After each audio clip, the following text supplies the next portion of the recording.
All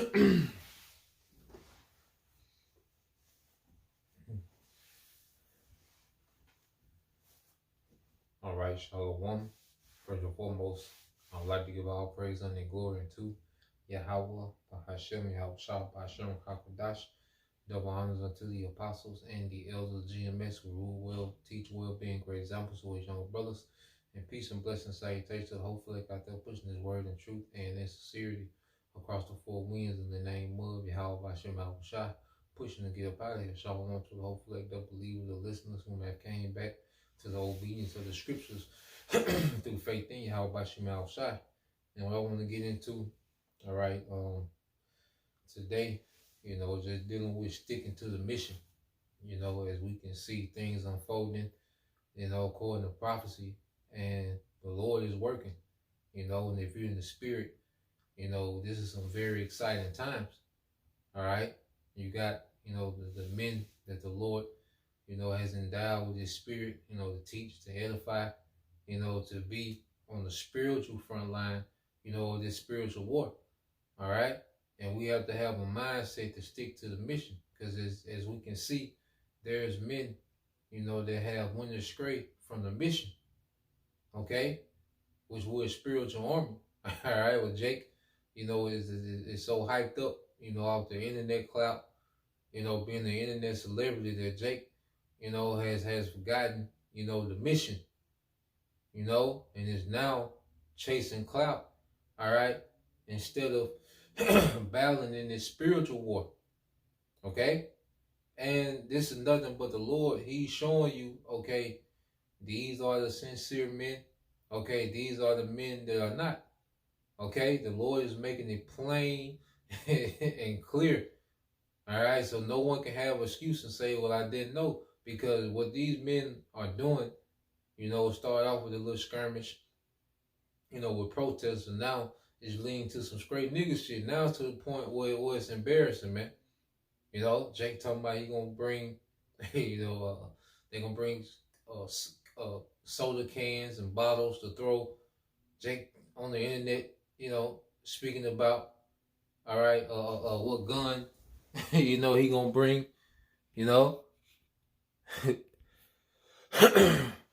Jake tripping. Okay, we in a time, all right, where the Lord, is doing a mighty work in the earth, via prophecy, and Jake is completely tripping. Okay, but that shows you, poor leadership. And when you look at the house of Saul, one thing that Saul, was mainly rebuked on was his poor leadership. Okay, the King Saul had poor leadership, and that's what we're seeing amongst Jake. They're not sticking to the mission. King Saul, he showed partial obedience, and he was willful. Okay, and that's why he was rejected. And we see a lot of men that's about to be rejected. So I want to get into this in 1 Samuel 15. All right, and we start at 10. Now this is after Saul, and this is spirit, because here it is, you got Amalek, all right, Benjamin Netanyahu going into 1 Samuel 15 chapter, talking about remember Amalek, pretty much that's the Lord giving us the neck of our enemies in the spirit. The fact that he's going into remember Amalek, the Lord is giving us this man, our enemy's neck in the spirit. Okay, now we got to deal with that. See, this is what we win. See, the Lord is giving us the ups on these devils in the spirit. There's no way they can go in the Bible and deal with us, okay, trying to prove that they are the real people. There's no way they can do that.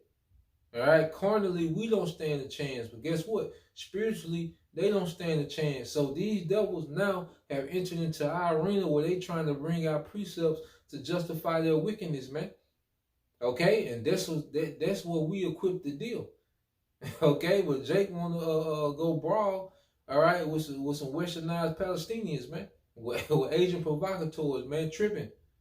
Okay, so going back into it, 1 Samuel 15 and 10 said, then came the word of the Lord unto Samuel, saying, it repented me that I have set up Saul to be king, for he turned for he is turned back from following me and have not performed my commandments.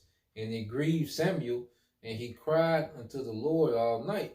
And when Samuel rose early to meet Saul in the morning, it was told Samuel, saying, Saul came to Carmel, and behold, he set him up a place, and is gone about, and passed on, and gone down in Gilgal. And Samuel came to Saul, and Saul said unto him, Blessed be thou of the Lord Yahweh, I have performed the commandment of the Lord. And Samuel said, What meaneth then this bleating of the sheep in my ears, and the lowing of the oxen which I hear? Because Saul was given the commandment to kill everything, beasts, women, infants, men, children, everything. Okay? King Saul was given the commandment to delete everything, man. But he showed partial, obedience, and then he was still trying to justify, man. Just as what we're seeing today.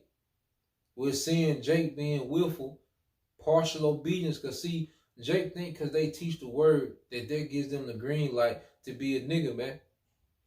Okay, because they know precepts. They think, okay, with their partial obedience, then they can do what they want to do. All right, when they when they're not teaching, they can move how they want to move. Okay, and Samuel and Saul, King Saul was pretty much trying to justify disobedience, man, just as we see Jake doing now. It says, and Saul said, they have brought them from the Amalekites, for the people spared the best of the sheep and of the oxen to sacrifice unto the Lord our power, and the rest we have utterly destroyed. Then Samuel said unto Saul, Stay, and I will tell thee what the Lord hath said to me this night. And he said unto him, Say on. And Samuel said, When thou wast little in thy own sight, was thou not made the heads of the tribe of Israel? And the Lord anointed thee king over Israel. And the Lord sent thee on a journey, and said, Go and utterly destroy the sinners, the Amalekites, and fight against them until they be consumed. Until they be consumed. Okay? And here it is. We got Esau on the back foot. Amalek. Was the chief of the Edomites. Okay, the mastermind behind the wickedness that we see in the earth. Here it is. We got this devil on the back foot, and Jake veer off and start doing their own thing, man. Okay, Jake not sticking to the mission. Okay? Verse 20 says, And Saul said to Samuel, I have obeyed the voice of the Lord, and have gone the way which the Lord sent me, and have brought Agag, the king of Amalek, and have utterly destroyed the Amalekites. But the people took of the spoil, sheep and oxen, and the chief things which should have been utterly destroyed, to sacrifice unto the Lord thy power in Gilgal. So now King Saul is showing more poor leadership by putting it off on the people. He said, Look, I did what I was supposed to do. The people, they took, he's putting it off on the people, man. Bad leadership, man. Okay, and we're seeing the same thing with Elizabeth. Okay, Naquan, well, that's a child in leadership, man. Okay, Naquan is a child in leadership, man. Okay, and the way that he's going, he's setting a lot of men up for failure, man. Okay, and it says, and Samuel said, Have the Lord as great delight in burnt offerings and sacrifice as in obeying the voice of the Lord. And Jake, here it is. Jake don't care what the scriptures say. They do what they want to do. Yeah, Salaki cut off. Okay? We're going back to the point. All right? The Lord is dealing with obedience, man. And like I say, Jake, they don't care what the scriptures say. Jake's mindset is to bring out precepts and move how they want to move. And that's how Jake is moving. But everyone is in their lot. The house of Saul is raised up just like the house of David. And it says, Behold, to obey is better than sacrifice, and to hearken than the fat of rams. For rebellion is as the sin of witchcraft, and stubbornness is as the iniquity of idolatry. Because thou hast rejected the word of the Lord, he have also rejected thee from being king. Okay, and a lot of Jakes are being rejected. They're not fit for rulership, man. You know, we pray that we're fit. We pray that we endure. Okay, but Jake is making it obvious that they're not fit for rulership, man. Okay, Jake can't maneuver. Jake can't utilize wisdom to maneuver through these times here, man. Okay, Jake can't take the low road. Jake can't implement humility. Jake can't be wise as a serpent, harmless as a dove. Jake can't even do these things, man. And they showing themselves not fit, all right, for rulership, man. You know, and if you keep following these men after all the atrocities and all the madness that they have going on, it was meant for you to follow them into your destruction, man. Okay? Now I'm gonna read this here. I'm gonna jump down. This is 1 Samuel 15 and 32. It said, Then said Samuel, yeah, hither. It said, Bring ye hither to me Agag, the king of the Amalekites. And Agag came unto him, all right, delicately, okay? And that's how Esau moved, like he's harmless delicately. He came to Agag, you know, he wanted some mercy, and he's going to show you. And Agag said, Surely the bitterness of death is past. So Agag was looking, you know, at Samuel as if he was going to get some mercy. Then he came humble. You know how Esau, he played the victim. He played like he's harmless. That's what these devils do. So he came to Saul like that, but what did Saul do, man? I mean, it's like he came to Samuel like that, which was the prophet. And what happened? And Samuel said, As thy word have made women, it's like it said, As thy sword have made women childless, so shall thy mother be childless among women. And Samuel hewed Agag in pieces before the Lord in Gilgal. Okay? So just as the sword of Amalek, all right, King Agag, all right, because if you're the king, you're the commander in chief of the military. Okay? So just as he was using, all right, his sword for wickedness, making women childless, like what we seeing now. Amalek is making what? People childless. First, what he did to us, man. Look at the slaughter that he performed on us, and just the destruction, the mental and psychological destruction of our people, man. Okay? And now he's doing the same thing in Palestine. The hell with them Palestinians, but they just showed this man's nature, man. Okay? So Samuel like, nah, the way you made motherless, all right, mother's childless, all right, I'm finna do the same thing. Okay? Now Samuel actually, hewed Agag to pieces. Okay? I'm gonna get it. It says, So shall thy mother be childless among women. And Samuel hewed Agag in pieces before the Lord in Gilgal. Okay? And Samuel actually did that. Okay? But see, now we're doing it in the spirit. You see, we're hewing this devil to pieces in the spirit. Let's get that in Hosea 6.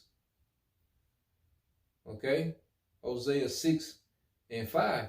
It says, Therefore have I hewn them by the prophets, I have slain them by the words of my mouth. You see, we got the ups on this devil in the spirit. We're slaying this man in the spirit with these words. Okay? We're battling wickedness in high places, man. Not in no park in Chicago, man. Okay, these enchantments and these psyops that this devil is putting out, that's our arena. That's what we're battling in, man. I know we're countering the lies, all right, of these devils, man, beginning with who? Amalek. Okay? Well, Jake has lost sight of the mission, man. All right? It says, Therefore have I hewed them by the prophets, I have slain them by the words of my mouth, and thy judgment are as the light that goeth forth. Okay? Let's read that in NLT, Jeremiah 6 and 5. I sent my prophets to cut you in pieces, to slaughter you with my words, with judgments as in escapable, all right, as in escapable as light. Okay? So the Lord has raised up the prophets, all right, for a spiritual war. All right? That's why he has raised up a spiritual army. That's why when you go to Revelation, okay, 11, all right,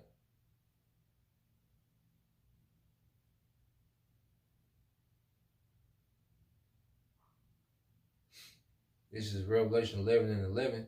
And it says, and after 3 days and a half, all right, 350 years, all right, going from when Judah, okay, the southern kingdom was started being shipped over here, 1619, you know, to be put in captivity with the northern kingdom, okay. Hold on, somebody.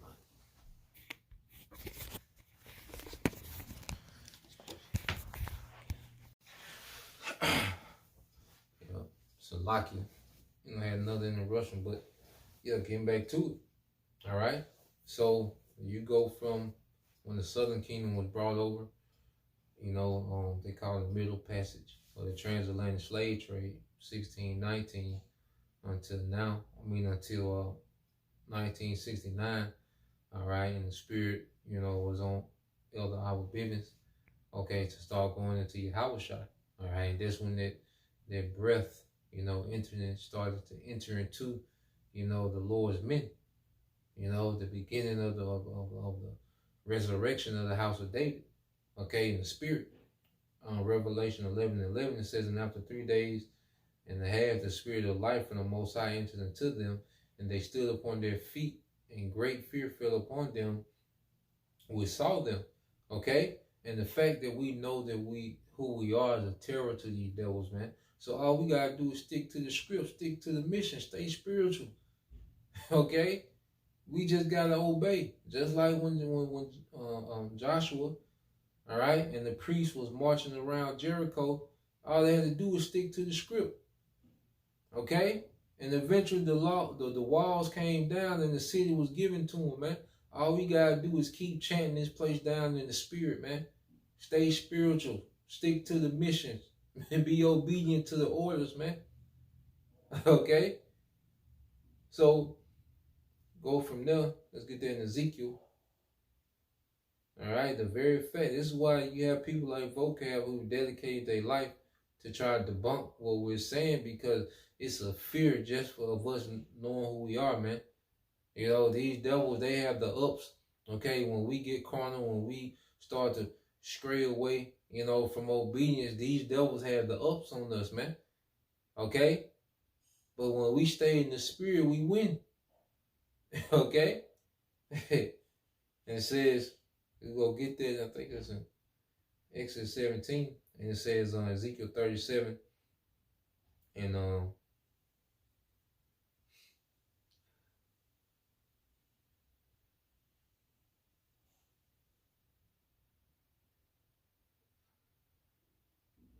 want to get to the point.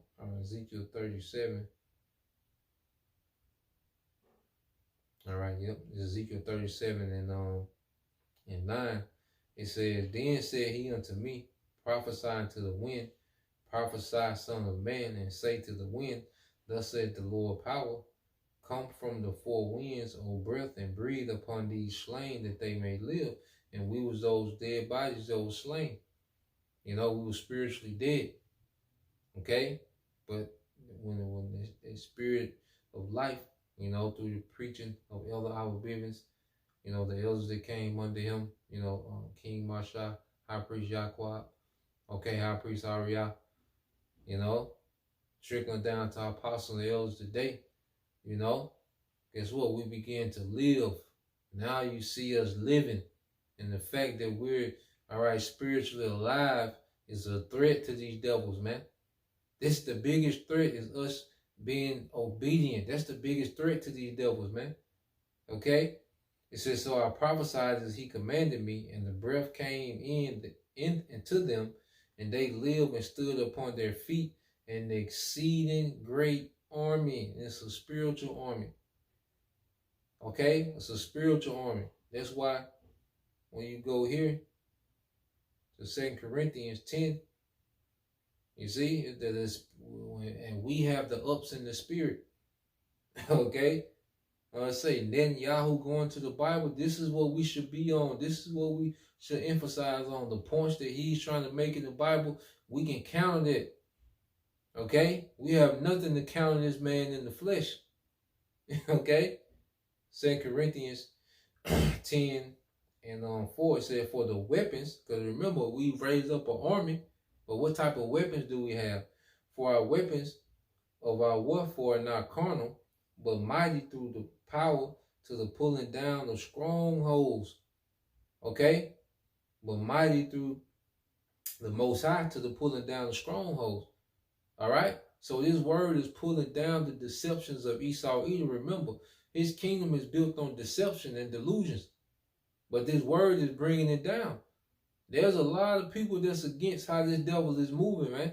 This word is playing a major factor, all right, in interrupting how this devil is moving in the earth and his deception, man. This word is playing a major factor, you know, because what he's doing now, see, he's been able to just do these events and hop on the news and say anything, and people wouldn't question it, man.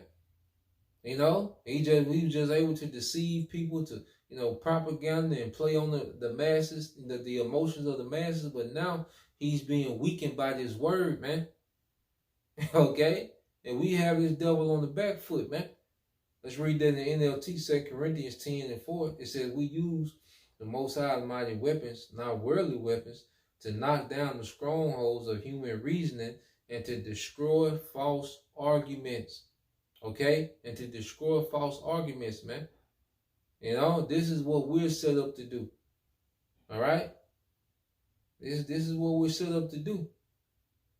With a spiritual army, with spiritual weapons. All right? Hebrews 4:12, it said, for the word of the Most High is quick and powerful and sharper than any two-edged sword, piercing even the divine asunder of soul and spirit and of the joints and marrow, and is a discerner of the thoughts and the intents of the heart. Okay? For the word of the Most High is quick and powerful and sharper than any two-edged sword. This is our weapon, the word. Okay? And it's breaking down this man's kingdom. Okay? This is why he's rushing and doing what he's doing. And this is why you see them Israelis, they in the spirit, they don't want to do no ceasefire. They don't want to talk about peace. They want war, man. And they're playing exactly into the hands of the elect. This is everything that we want is happening. It's unfolding before us, man. Okay, what them peasants got going on out there in the streets, man, that's on them. Okay, they out there counseling each other out, that's on them. You know, we gonna sidestep it, you know, and keep pushing in the spirit, man. You know, keep pulling this place down. All right, because as long as we stay, you know, within our arena, which is in the spirit, we win. Now this is Exodus 17. All right. I'll read 10, you know. Yeah, since they talk about Amalek, we're gonna talk about Amalek. Exodus 17:10, it says, so Joshua did as Moses had said unto him and fought with Amalek. And Moses, Aaron, and Hur went up to the top of the hill. And it came to pass when Moses held up his hand that Israel prevailed. And when he let his hand down, Amalek prevailed. Okay? And it's just like a boxer, man. You got to keep your hands up in the spirit. Okay? You put your hands down and you want to go fight. You want to go get, you know, your auntie, you know, orange crush soda, you know, and take to the park, man. Tripping. Summoning all camps, and you want to do, no, man, now your hands down. Okay? But when Moses had his hands up, which was a spiritual thing, he had his hands up, we prevailed. The militaries of Israel prevailed, but when his hands would drop, all right, we would start to lose. And how do we keep our hands up in the spirit, man? Staying in this word. When we come out this word, we lose. When we stay in this word and stay obedient, stay in the spirit, we win. We prevail. Okay? It says, well, Moses' hands were heavy, and they took a stone and put it under him, and he sat thereon, and Aaron and Hur stayed on his hands, the one on the one side and the other on the other side. So you had you had Aaron and Hur. All right? They was on both sides of Moses, and they was holding his arms up. You know, one on each arm and the other on the other arm, and they was holding them up. You know, they had figured it out, like, dang, okay, we need to keep his arms up. Okay, and that's the thing. Once you figure out the formula to beat the enemy, stick to the formula. Okay? Well, you find a formula that they can't stop. Okay, you got a strategy they can't stop. Stick to the formula, man. Okay, and it says in Joshua, it says in the one on the one side and the other on the other side, and his hands were steady until the going down of the sun. And Joshua discomfited Amalek and his people with the edge of the sword. All right, so Joshua got the victory. It says as a result, let's read in the NLT, Exodus 17 and 13. As a result, Joshua overwhelmed the army of Amalek in battle. And the Lord said unto Moses, write this for a memorial in a book and rehearse it in the ears of Joshua, for I will utterly put out the remembrance of Amalek from under heaven. Okay? The Lord said he's going to utterly put out the remembrance from Amalek from under heaven. All right, that's talking about you devils. And he has these devils speaking of their own demise, man. Remember Amalek, man. And that's what we're going to do. We're remembering Amalek, man. Okay? You're damn small hats, man. Okay? And eventually you're going to be removed from off the earth. What you're trying to do, genocide, and you're trying to eradicate nations off the earth, guess what? That's your fate. After your 1,000 years of captivity, man. Okay? So hey, we gonna stick to the mission, man. Stay in the spirit. The hell with these Jakes trying to use peer pressure. We'll be cowards to niggas, man. Okay? We'll be cowards to you niggas, man. We ain't not here to what you think we out here for street cred? Okay? A nigga approval? Hell no. Okay? We men. Alright? So Lord will you brothers. All right, then you sisters edified. Till next time I say shalom.